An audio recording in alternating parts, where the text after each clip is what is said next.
The Red Fern Public Houses in Far Rockaway, Queens, generate all kinds of memories for Queen Arroyo and what it meant to grow up here, few of them good.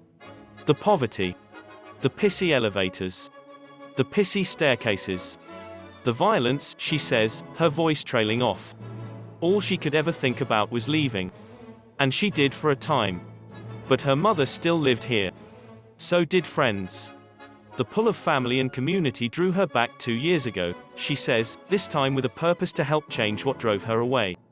It was homicide after homicide, Arroyo says. Yeah, that was it for me. I came out here with indignation. A righteous indignation. I came out here angry. Arroyo works with Rock Safe Streets, a violence interrupter program that tries to de-escalate arguments and stop cycles of retaliation. The organization is based in Far Rockaway, one of city's historically underserved communities, which has always dealt with challenges that seem to follow such areas, including gun violence. Like other communities around the country, this New York City neighborhood saw gun violence grow worse during the pandemic, at one point reaching the highest number of shootings the city had seen in a decade. Programs like Rock Safe Streets have become a favorite cause of politicians promising a reprieve.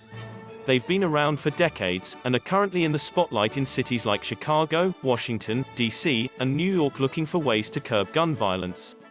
The idea is people like Arroyo have better rapport with their communities than police do. The question remains, do these programs work? For a city like New York, which recently declared a state of disaster emergency over rising gun violence, it's a pressing question. Governor Andrew Cuomo, before his recent resignation, announced several initiatives to address the situation. One of them is hiring more violence interrupters, like the team Arroyo supervises. One of their jobs is to be present in communities, to listen and, when they catch wind of a dispute, help mediate before it escalates. Walking through the community, she talks cautiously, but proudly, telling NPR that Red Fern went nearly a year, beginning in July 2020, without a reported shooting. She believes the work by her group helped keep shooting there down, though local police could not be reached to provide numbers. Research on violence interrupters' overall effectiveness in the communities where they operate shows mixed results. Rock Safe Streets is modeled on the cure violence method that was pioneered in the aughts in Chicago. Early research on this specific method has found it is promising in decreasing violence in places like New York and Philadelphia. But experts warn, these programs aren't some magic elixir to fix the problems that feed the violence: lack of economic opportunity, gun control, better housing.